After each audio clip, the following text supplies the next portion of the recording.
What's up, boozarinos? I'm Erica. And I'm Hillary. And this is Cocktails and Capitalism. A blammo. A blammo! So Hillary found the cocktail for this week, and it is called the Coco Chanel. It is...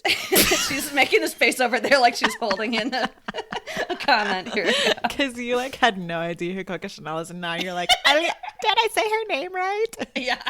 I'm looking over for approval from you.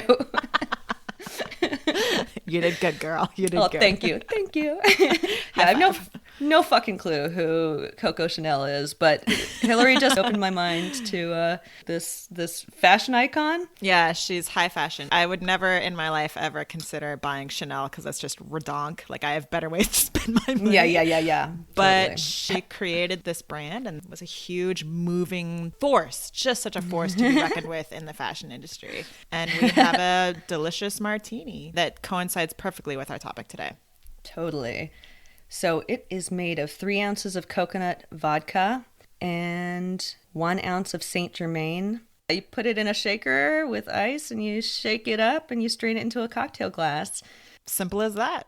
And it's delicious. It is really fucking delicious. It is delicious. Yeah, the Saint Germain elderflower taste plus the coconut taste is really good. Mm-hmm. I love coconut anything. Coconut ice cream, just everything. You like macaroons? Macaroons, yeah. No, they're so good. And they're gluten-free. Mm-hmm. Woohoo!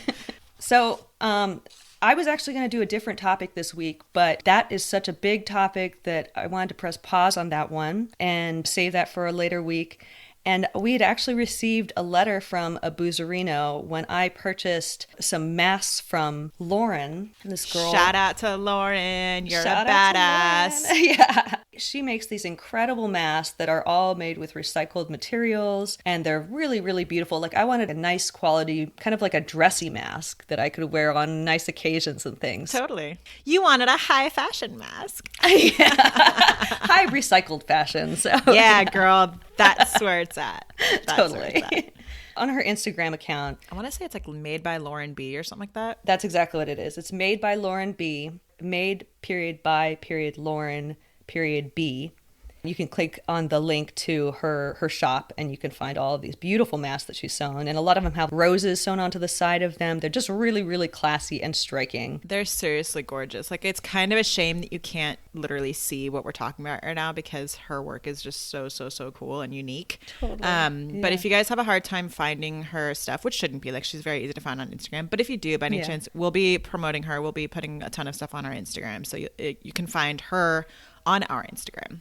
You know where to find us. So yeah, perfect. Go support our girl Lauren. She's the shit.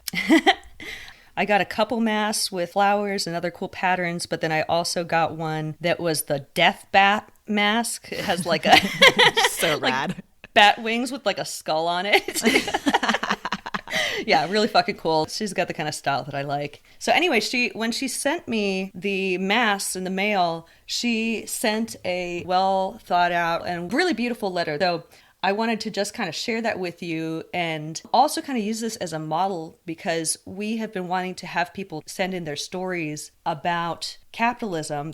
Just like we've been doing with all these different episodes, just going in depth about something that we care a lot about. So if there's a topic for you that resonates, if you are into sewing masks, if you're into making some other craft and that shined light for you onto a specific industry that you want to bring into sharper focus for people, then write it into us and we'll see if it's going to be the right kind of fit for our show. But we would love to share a lot of your stories about capitalism with our audience. So yeah, I'm just going to kind of dive into what she sent us. Do it. I loved it. Every bit. Yeah, she's so awesome.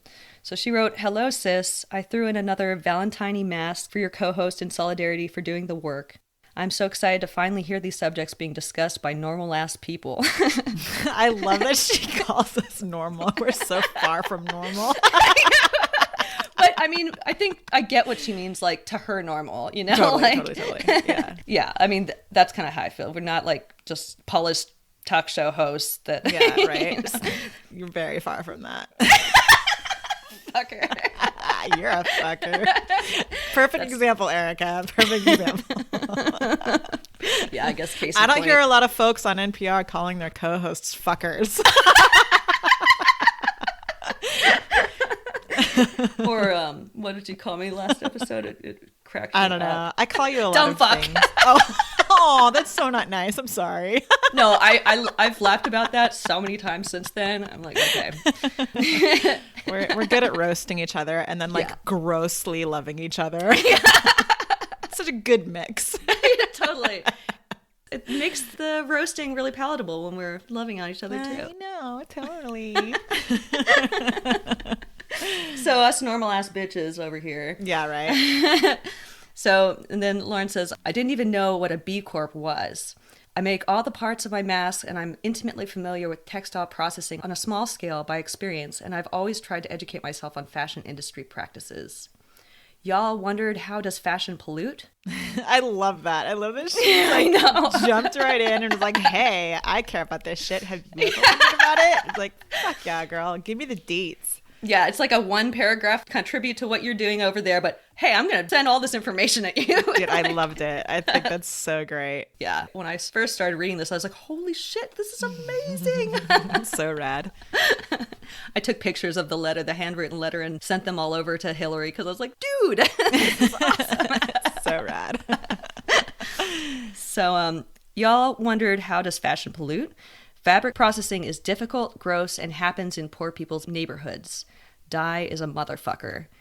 Every garment needs to be washed after each additive treatment. Washing doesn't just clean, it also agitates and pulls the fibers, in quotes, which flattens and strengthens the weave. Companies can use more naturally friendly detergent, but they don't. Standard laundry detergent is a pollutant on its own, and in large quantities can be intensely damaging to the environment. All the dye, bleach, sizing, starch, all the evil shit I've never even heard of, all gets washed out into the water supply. Fibers also wash out and build up, causing physical barriers in waterways. Ask my bathtub.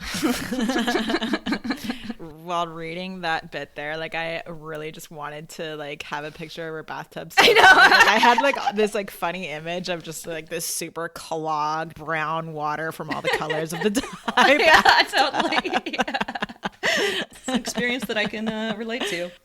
So, plus the trash alone produced by factories operating at a low health standard gets dumped into the environment where people live. Regulations in the best case scenario are far too slow to keep up with the damage being done. The environmental harms from detergent or dye may have been minuscule on a 1970s or 80s manufacturing scale, but imagine how these small problems have so vastly expanded to fast fashion production levels. Fast fashion is kind of the key term here that we're going to Fast fashion is the huge key term. So Yeah. after she brought this topic to our attention, I did a little research just because I was so fascinated. I was like, wait, this is a huge problem that we actually like haven't really thought too much about. So fast fashion really kind of started in like the 90s and early 2000s. And it was like really, really, really shoved forward and exploded with like your H&Ms and your Forever 21s and all of those kind of stores. And literally they're just pumping out new items of clothing every single day so that you can shop every single day and get a new look every single day, which means that like it started this disgusting idea that you could never be seen wearing the same item of clothing again, which is so weird and just so unnatural and not okay. And so you're just pumping through all of these clothes that just like they barely even see a hanger in your closet because they're worn and then thrown in the garbage.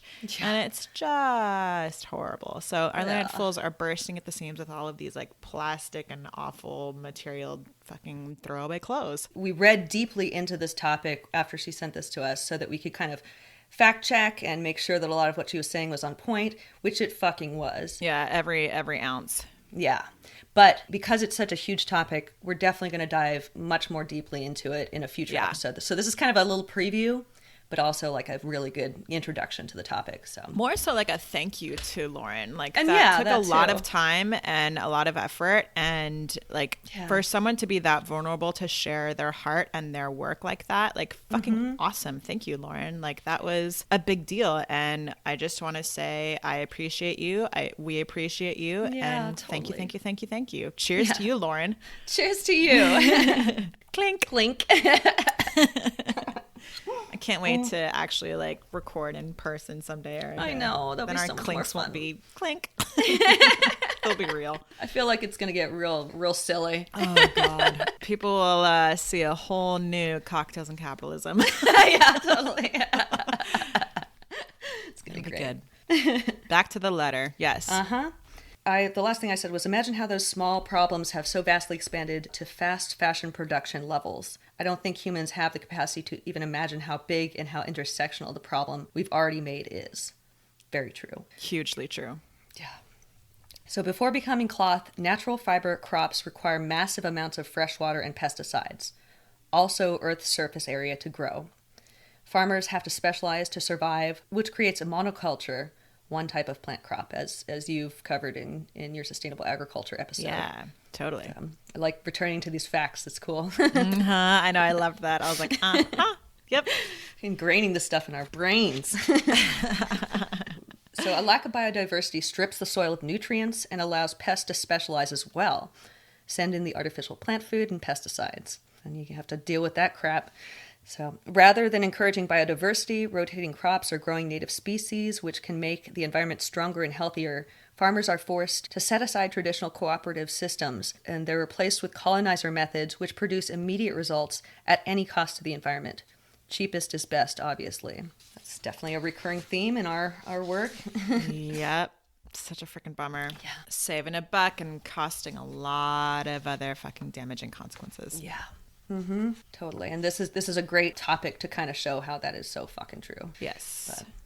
So, synthetic fibers are usually some form of petroleum base, so environmental byproducts similar to gasoline, which was pretty crazy and surprising to me. I didn't realize that so many clothing items were made of petroleum. Yeah. Oh, yeah. It's fucking crazy. Like polyester stuff. I love polyester because I react to certain materials, and I don't with polyester, but that's made of fucking petroleum. Like, what the fuck? Yep. Obviously, fossil fuel mining is awful for the planet and fatally toxic for living beings. So if incinerators are used to reduce the volume of waste, synthetics, or clothing in the landfill, chemicals in the fibers are released into the air. And that is oftentimes what happens because there's all this like dead stock or overstock of clothing items, overproduction of clothing, and then it's just burned. Dude, that was something that I had no idea that was going on. That's so horrifically fucked up. Like, oh, like this shirt didn't sell because this other shirt that we made at the same time was more popular. Well, like these 5 pallets of several boxes of shirts is now just going to get burned because it's no longer going to make us any money. So just get rid of it. What? Are you kidding me? And because they don't want it to bring down the value of the items that they're selling. So if they were to give it away, it would compete with their profits. It's just fucking stupid. Yeah. It's so wild to me. I just... Yeah.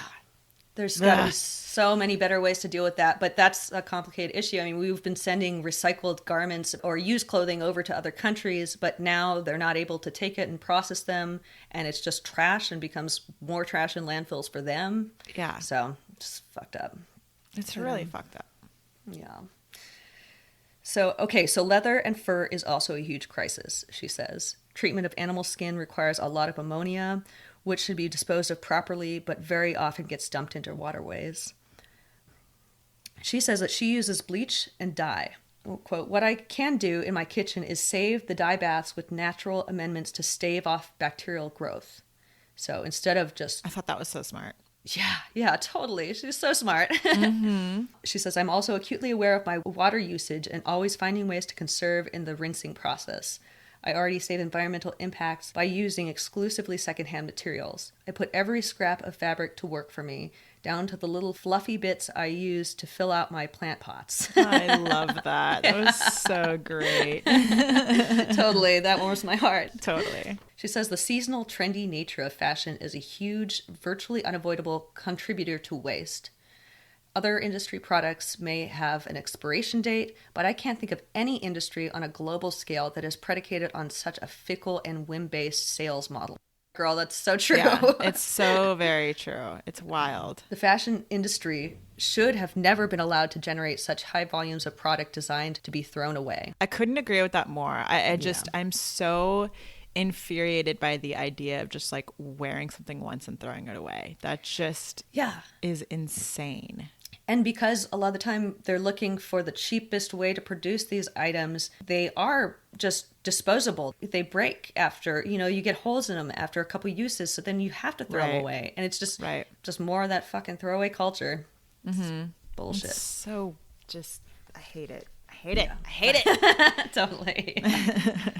So all people are manipulated by fashion marketing. We all know our self-worth is under constant fire in the name of consumption. So fucking true. And then overwhelmingly women are exploited at every link in the supply chain. Human rights abuses are the most visible and most research issue in fashion production. I don't think the collective misery of fashion retail should be ignored.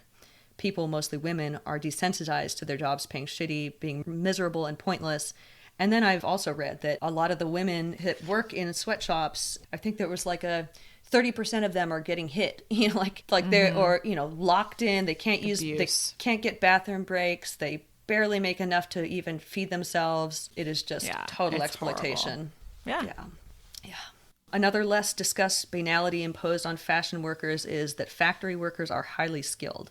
So I thought that was important to bring up because we talk about them like they're unskilled workers, like they're just disposable cogs in this machine, but like they're It's actually like, doing. have you ever tried to sew a pair of slacks together? Have you ever tried to like knit a sweater?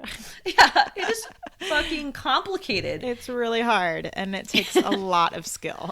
Yeah, totally. And also you have to do it fucking perfectly or you're fucking fired. So yeah, oh my God, how awful. Ugh. yeah. And then your hands hurt. Yeah, you got carpal And your tunnel back and- from being hunched over in front of a sewing machine all day. Like all day. yeah. And your kids are hungry because you've been working all day and you don't get to be with them. And yeah, just sad.